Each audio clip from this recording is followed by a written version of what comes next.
Hola, soy Violeta Coveña. En esta ocasión, con el fin de alcanzar el objetivo de aprendizaje, el tema va a girar en torno a las siguientes preguntas. ¿Qué es la evaluación? La evaluación se define como el proceso por medio del cual se evalúan las características, fortalezas y debilidades de un individuo, como base para tomar decisiones sustentadas en la información.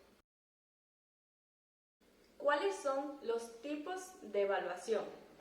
1. Descriptiva.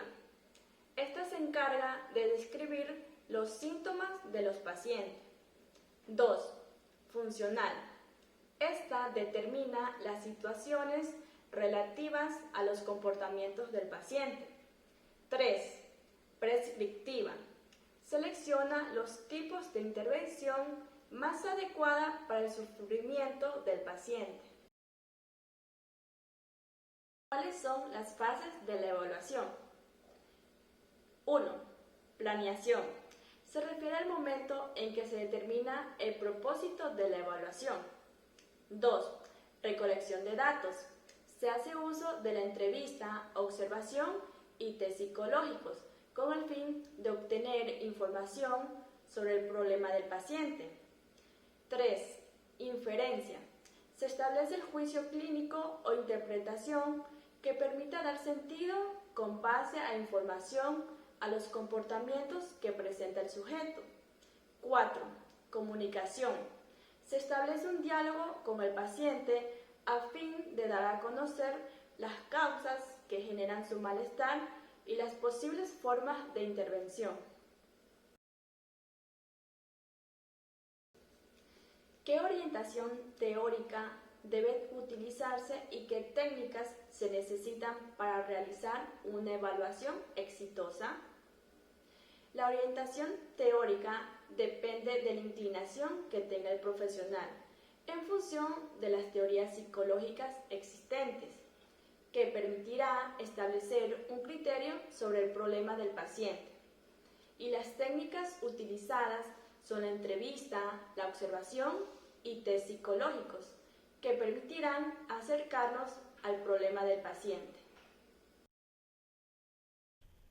La evaluación del comportamiento. Abarca una variedad de métodos directos para la evaluación que se concentra en el comportamiento obvio y en el comportamiento identificable. El énfasis está directamente enfocado en el comportamiento. El método del comportamiento también proporciona una base para mejorar la interacción del terapeuta-paciente. Las estimaciones del comportamiento y las listas de control. Un método para simplificar los resultados de la entrevista y la observación inicial es resumir los hallazgos en la escala de estimación conductual o lista de control.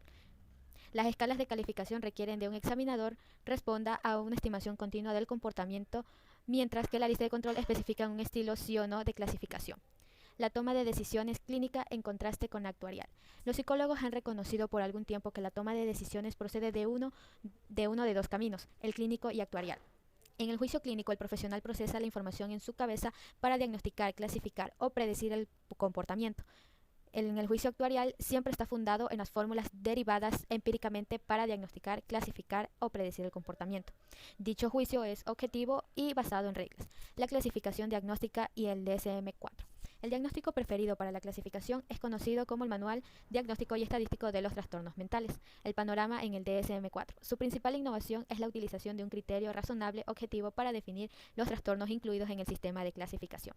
El DSM-4 especifica el tipo, número y duración de los comportamientos necesarios antes de que se pueda aplicar a un paciente una clasificación de diagnóstico en particular. El paciente es evaluado de acuerdo a 5 ejes. Eje 1, trastornos clínicos y condiciones relacionadas. Eje 2, trastornos de personalidad y retraso mental. Eje 3, las condiciones médicas y generales relevantes para el trastorno mental. El eje 4, los problemas psicológicos y ambientales. El eje 5, la valoración global del funcionamiento. Informe de los resultados de evaluación. La evaluación es tan efectiva como el informe que resume las respuestas del examinador a la incertidumbre presentada por las cuestiones de referencia. En general, los reportes deben ser cortos, claros y directos. Las recomendaciones en el reporte deberán incorporar la sabiduría, la cual se obtiene mediante la capacitación, la experiencia y los factores adicionales que van más allá de una explicación. 2 lineamientos generales que se aplican a todos los informes son los de responsabilidad y eficiencia. Enfoque del reporte escrito. El sabor de un informe de evaluación dependerá del marco en el que está escrito, la audiencia a la que va dirigida, los asuntos particulares de referencia y de quién escribe el informe. Los informes tienen tantas variaciones como las recetas de un libro de cocina. En el perfil de informes de evaluación escritos tenemos 4 perspectivas: la perspectiva tradicional, la perspectiva psicodinámica, la perspectiva conductual y la perspectiva fenomenológica. Muchas gracias.